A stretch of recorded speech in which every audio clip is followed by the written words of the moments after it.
My name is Tim. This is Jarrell. This is our project. It's an introduction to embedded controls and electronics using, as Morthy pointed, the MSP430 Launchpad. And so what is the actual purpose of this project? So what are you doing with that? Yeah, I didn't want to tell anybody. It was a surprise. Okay. Yeah. Now the purpose of the project is to teach people in a user-friendly environment a really cheap development board to get started. We're going to cover electronics theory as much as applicable. We want to teach people kind of deep understanding, not just like, oh, this works, put it together, your project's done. We're going to range the topics depending on what specifically is called for. I mean, you're not going to need MOSFETs or any transistors if you're doing simple light blinking, anything like that. And we want to provide open source schematics and diagrams that help demonstrate these concepts, designs for simple projects. What is the motivation for this? Open source things, well, they're free, and that's wonderful. They're not always cheap. I want to point out Arduino. There's nothing wrong with Arduino. In fact, it kind of beats the Launchpad in many respects. But they're not the cheapest things. You can buy like 4 or 5 of these for the cost of like the cheapest Arduino. So yeah, cost is obviously important. We're not going to tell you to buy like $100 worth of motors and stuff. We're going to start simple MOSFETs, LEDs, just kind of staples, and have versions of them that are really cheap. Like there's really common MOSFETs that are of moderate quality so as to be very affordable. The other thing is practical knowledge and theory don't always go together. If you see someone who's really good with electronics, there's actually a lesser chance than you would think that they could like analyze circuits or something. People who work with embedded hardware are not always electrical engineers, obviously. I know a lot of people who basically are computer scientists are always good at, or a lot of times very good at this because it incorporates programming so heavily. And teaching people through immediately visible things, I always feel is the best way. I mean, when you start programming, Hello World always makes you get that warm and fuzzy feeling inside to see something print out on command prompt. I think when you can make things blink and light up, it's always better than saying, okay, your math is right. So our goals, we're going to make projects and tutorials that are going to cover a wide variety of stuff.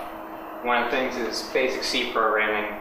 The MSP430 is programmed in its own kind of version of C. We're going to cover any applicable programming techniques, bit masks, toggling, anything like that, loops. Now the interrupt conventions, that's kind of where things kind of deviate. There exists resources for Linux, but the main thing is TI's own kind of proprietary way of dealing with this. And the big difference that you'll see in any example code or anything is that when you program interrupts, everything seems to have its own way that it wants to do things, so it's not always the best. That sort of stuff. We want to teach basic circuits as they apply to this. Simple pull up, pull down, how to connect things to power rails, how to get things at the voltage that you want, basic KVL and KCL so you can make sure that you're not going to fry your components. By show of hands, okay. How many of you know what KVL and KCL means? Okay. Okay. Yeah. So that the others, I have another question for you, for who knows KVL and KCL. I want to spell what is KVL. I want to spell its K properly. KVL and KCL means Kirchhoff's voltage law and Kirchhoff's current law. And how many of you can spell Kirchhoff without making a mistake? But it's okay. Yeah. Can you spell? K-I-R-C-H-O-F-F. Yep. No. No? No. I think. No. At least if I am. I hope I'm right. I'm an electrical engineer. I'm straight as an electrical engineer. I cannot tell you more. It is K-I-R-C-H-H-O-F-F. Oh, yeah, oh, I okay. think we need to look this up. Oh, we need to look this up. Oh, yeah, we need to look this up. 2 H's. Oh, yeah. So, this gives you another corollary, Murthy is always wrong. I'm just kidding. I'm always wrong, but this happens to be fact. Because I'm a strange as an electrical engineer, I always make this mistake, and I have been reprimanded many times. Not spanked, but reprimanded. So.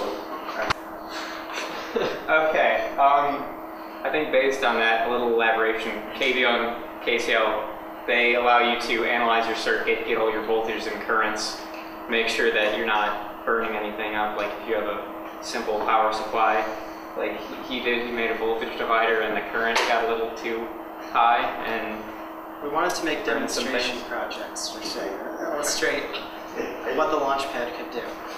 And I couldn't find my bin of voltage regulators, so I was like, oh, let's make a voltage divider. They don't use much power. It'll probably be fine. Until I started using lots of ADCs and then used lots of current, and then I had to rebuild the whole circuit. So that happened. The last thing is electronics. The analysis for these are kind of complex, so we want to keep it simple to the extent that you'll know what you're doing, how to basically analyze these, know which mode you're operating in for transistors, know how to bias an op-amp. That's always a really important thing. If you need any amplifiers, integrators, anything such as that, op-amps are massively important. We're going to focus on rectification for power supplies, switching, because that's probably the most important thing. This circuit that drill has MOSFETs to drive strands of LEDs, and driving, obviously. Another specific goal is stuff that pertains to the microcontrollers themselves, covering how to use timers, also probably some schematics, maybe like have people analyze a flip-flop. Communication, this runs on serial communication and it's talking to a computer. ADC, which is analog digital conversion, if you want to take real world data and translate it to something a computer can understand. DAC and PWM. DAC is digital analog conversion. A perfect example would be an audio system. You want to translate your digital back to audio because if you listen to digital signals, it doesn't sound very good to you. PWM is pulse width modulation. That's the working principle on Gerald's demo. That is the control of kind of the average output by pulsing a voltage, and then working with flash memory. These MSP430s are semi-notorious for having a very small programmable memory, but they actually have a sizable amount of RAM so that they can do pretty good memory things. Power practices. This is important not so much when you have a USB drive hooked up, but if you want to make something battery powered.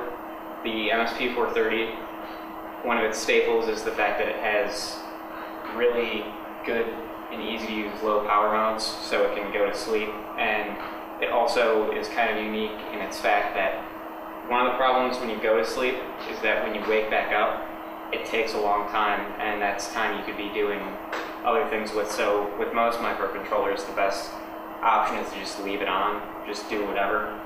With this, you can actually fall asleep, then wake back up and do that over and over again with very little detriment to performance, because it only takes like less than a microsecond from turned off to fully up and running again.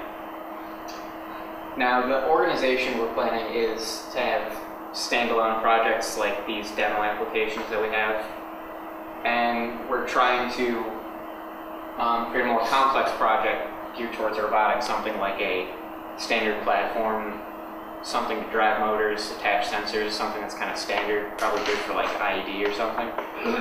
Well, these projects will build upon each other to some extent. So some of the smaller projects will then be later implemented as a sensor or some sort of extension to the platform. And another optional thing is create more tools to communicate with computers. One of the, I think, best things is about these is that they can talk to computers, and so you can get data into your computer that is really impossible to get with a normal computer, so you can create your own peripherals and anything such as this. And the tools we're going to be using is CCS, it's Code Composer Studio. Unfortunately, it's proprietary. It is TI's IDE, and it works for Windows, and it's great for Windows, and it's marvelous for Windows because you can connect to it, debug, and you can look at all the registers. If anyone has a choice between Windows and Linux, I would prefer Windows. I unfortunately am running just strictly Ubuntu, and while CCS works on it, there are open source goodies. There's MSP Debug, which is a great little tool to connect to any MSP 430. The only problem is that TI doesn't officially support this. So one gap that I could see is creating USB drivers for CCS to interact with this. If anyone knows anyone who knows anyone. So programming these with Ubuntu is slightly more difficult. That's where this becomes a little less open source.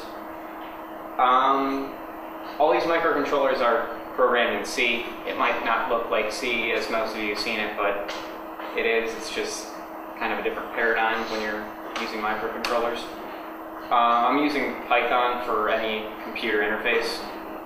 And then our actual tutorials and projects, besides being commentary on C code, is going to be done using Lotus Symphony.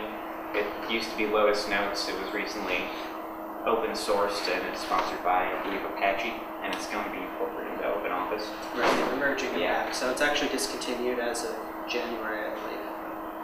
But it'll show its face again in other open source software. Okay, now for the demos. As Morthy pointed out, I'm using the Launchpad to control this presentation.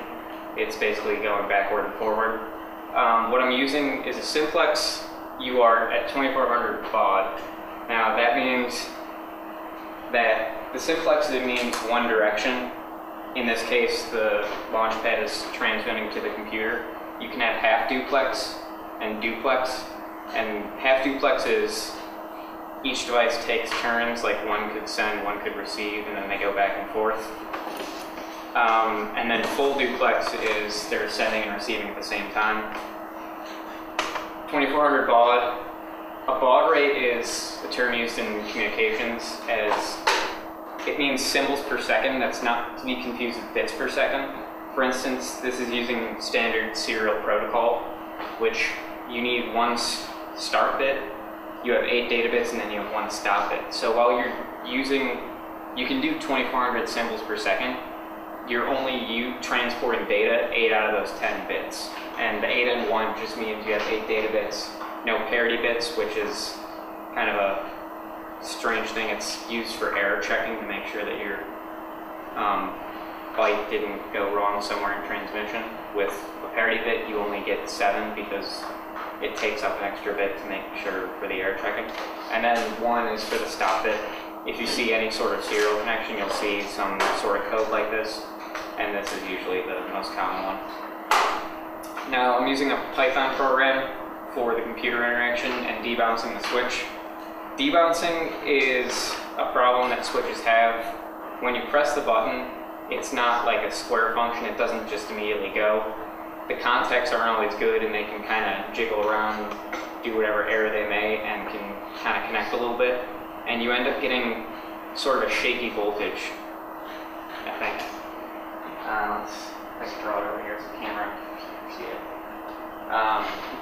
Yeah, if you would like your voltage to be like this, you're never going to get that. You're going to get something more like this. It's going to drop, and then it might hit some spikes when the switch kind of bouncing around makes contact. It sort of messes up everything.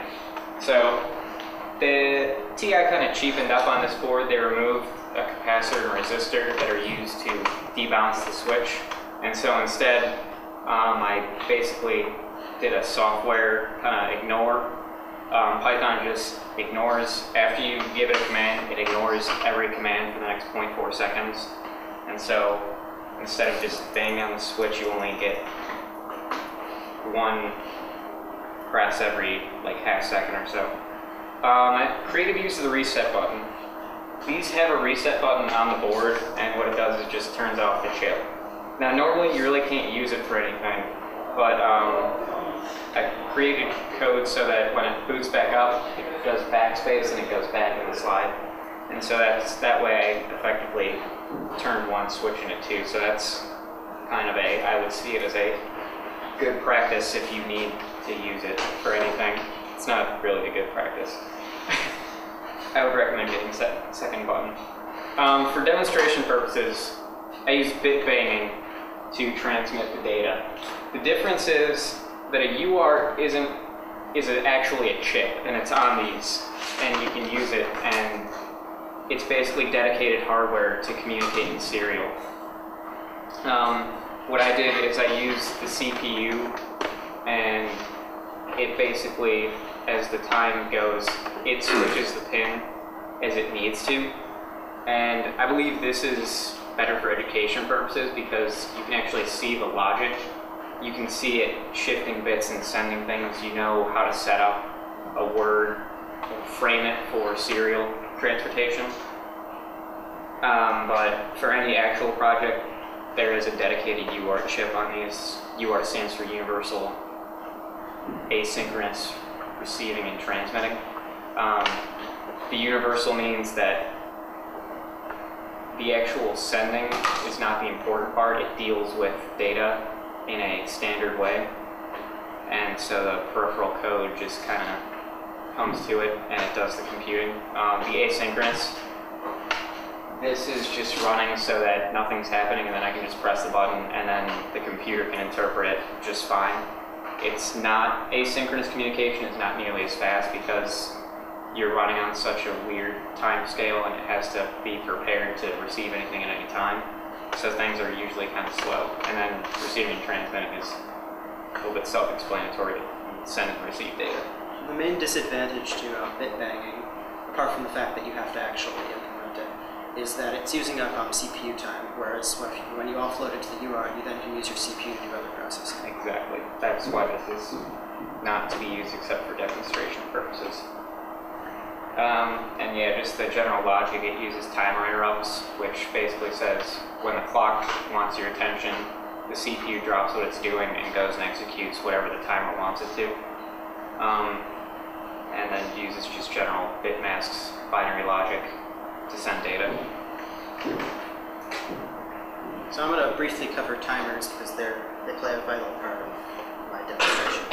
So in timers, you basically have a counter, and that counter gets incremented by either every CPU cycle or every clock cycle. In the Launchpad, there are several different clocks, and they're used for different types of timers within the Launchpad. The advantage to this is when you go into a low power mode, you can leave only one of the clocks active. This saves power, but still allows the Launchpad to wake up for whatever interrupts you need it to, but you don't need to have all the clocks running. So basically, this counter increments every time that cycle occurs.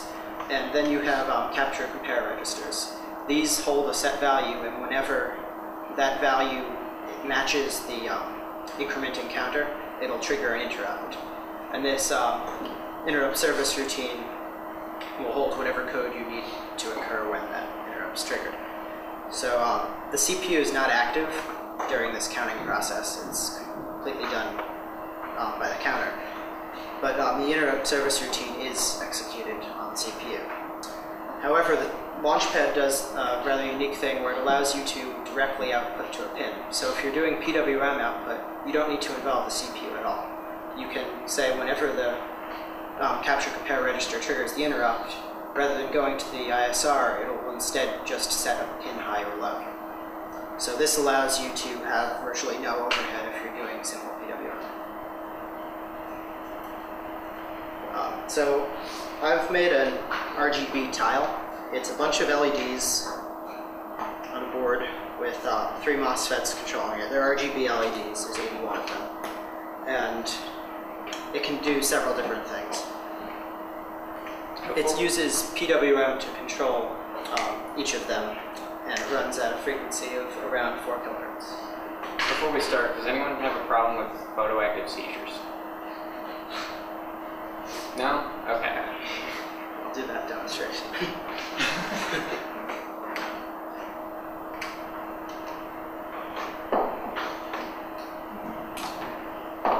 I don't know how long 9-volt batteries are going to last. Probably not very.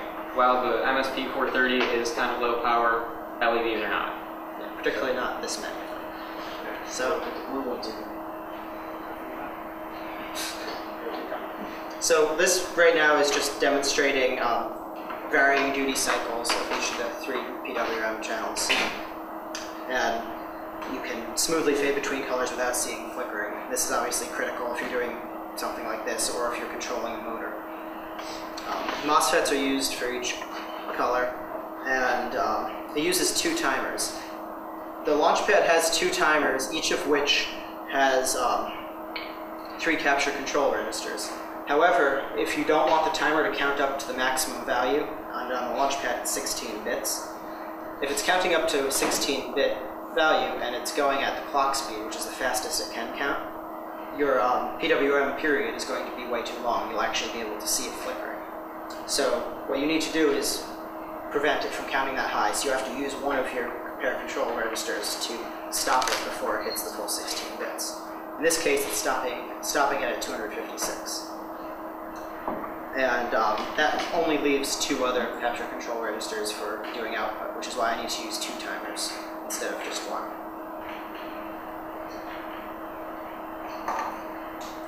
And this also involves ADCs, analog to digital conversion.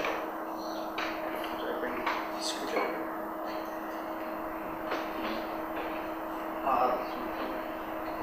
I need to grab a screwdriver. Okay.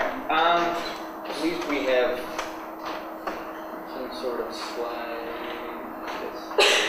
This is TI's kind of documentation, I think we can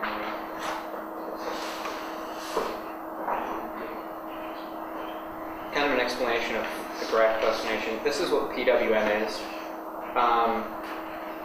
We can call the top one, let's say 100% duty cycle, and it's not quite 100%. It would be a solid line. You basically take a certain frequency, let's say 500 clock cycles, and then by adjusting how long that the pin is high, you, in terms of the light, you will interpret it as brightness. If we cut that down to say this, let's say it's 100 cycles out of 500, the LED will appear a lot dimmer because it's on for a lot less time. And so you can see this space here.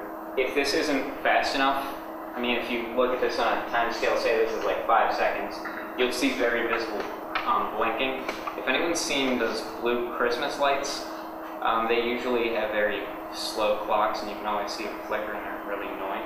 And usually they don't rectify the voltage, so they flash at 60 hertz. Okay. This also uses ADCs, which allows me to use 3 potentiometers on the back to control various aspects of it. The RGB fading just strictly fades RGB values and does nothing else. This demonstrates using a potentiometer to fade the light. It reads the value in from the potentiometer. The potentiometer is being used as a voltage divider, and the microprocessor can read in that analog voltage as a 10-bit number. So this could be used for any sort of control system where you have either a potentiometer as an input or any other sort of analog voltage, such as an audio source.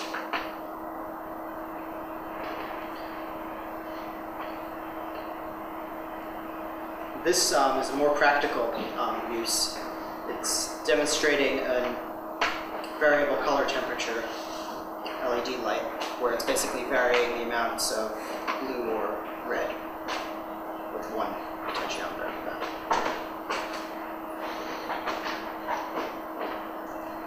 This is your simple RGB mixer. There's 3 potentiometers on the back. Each is a different color, so you can get some blue, green, or red, and mix any combination of them. And then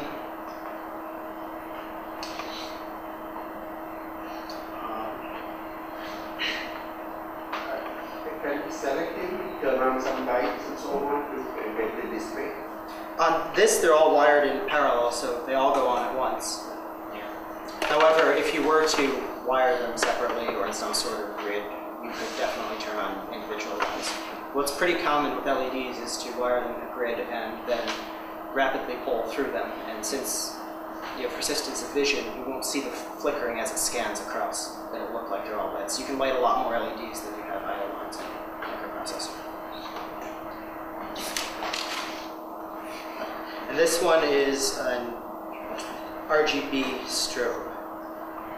It allows you to pick a color, including white, adjust both the duty cycle and the frequency for it. So basically, it's creating another level of PWM. So it's taking the PWM signal, it's already modulated at 4 kilohertz, and then modulating it again at a much lower frequency. This is done in software this time. So you can run it relatively fast. It's not nearly as bright as it was before. And adjust colors this way. Yeah, this is So, perfect. any questions? The codes are online. Yes, the codes are Yeah. on our And all of repository. anything we're building as part of this project is going to be documented as an open source hardware thing, whether or not it ends up in the book. So we're going to end up with a bunch of individual project tutorials as well as the compiled single tutorial that is followed through. So the last time I saw you were doing a Google code, right? Yes. We're still on that. We actually switched between Git and SVN a few times, but we're back on SVN. Yes. This is kind of a level of commentary that's on the code. I hope I can do this for everything. So a lot of comments. There's a lot more than actual code, but it does a pretty good Take job. my tech, Yeah. because Bronstein loved this code. Okay. Well, Bronstein's a cool dude, so he knows his stuff. How long did it take you to build that? This was put together between last night and this morning. It was supposed to have an audio thing as well, with a microphone. And I spent most of the night working on little op-amp circuits to amplify an electret microphone to a high enough level that I could read it into the microprocessor. And I got it working fairly well. However, the 741 op-amps that I was using are very noisy, so I was getting so much just random data that I wasn't able to effectively use it. I was hoping to be able to have it just so. No, I didn't. How much did the hardware cost? Well, the launch pad's $4.30. There's 3 MOSFETs here, each of which cost maybe 50 cents. However, these MOSFETs are overkill for what I was using. This is altogether about half an amp. The MOSFETs can handle like 7. So.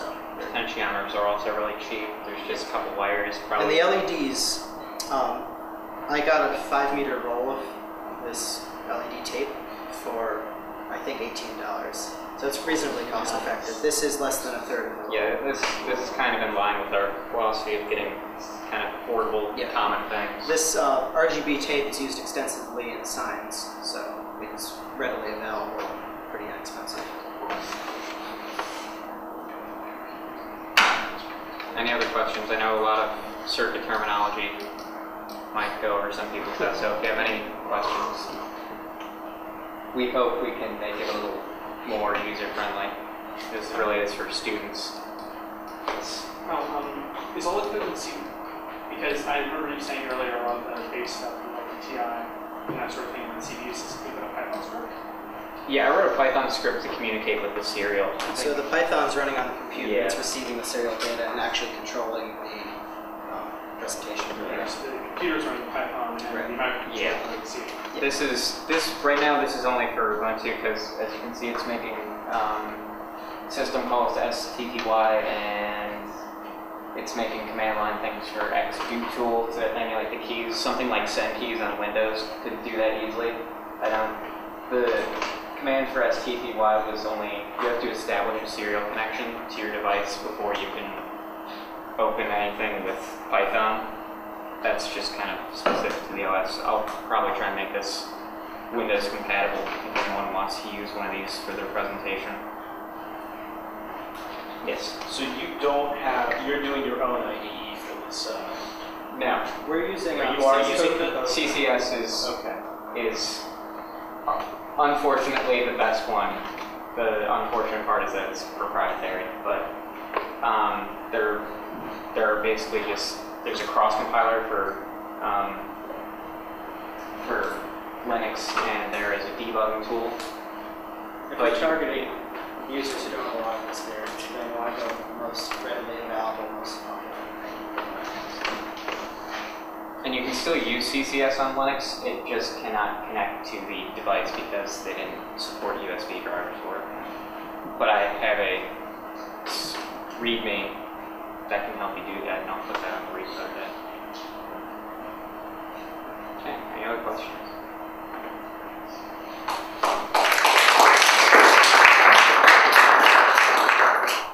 Oh, I'm sorry. I lied. Asher has a question. Yes. Yeah, I know. Actually, He actually has two questions. Do you think that if the chip becomes more popular, TI will stop subsidizing them and that they will become more expensive? Because TI is subsidizing their price right now. Yeah.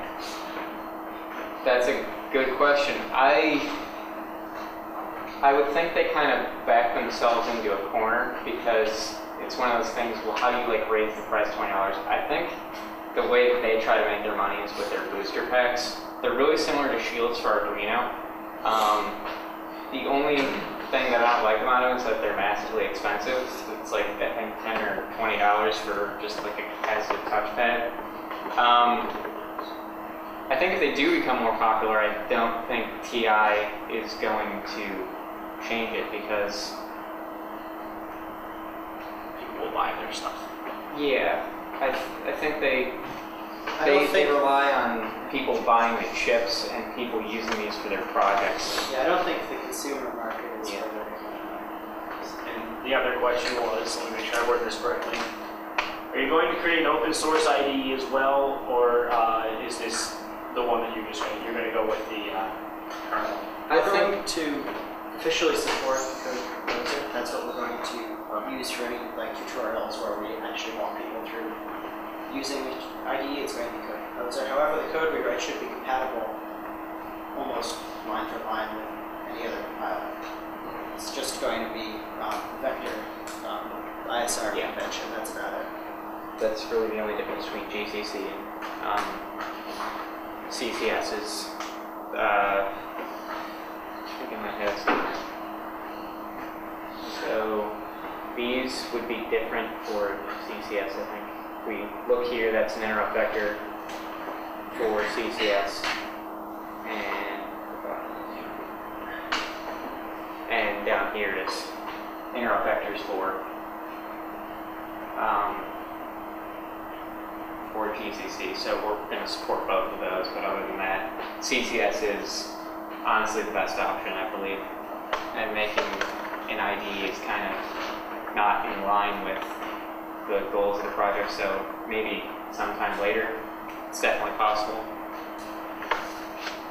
but just not this summer. Any other questions?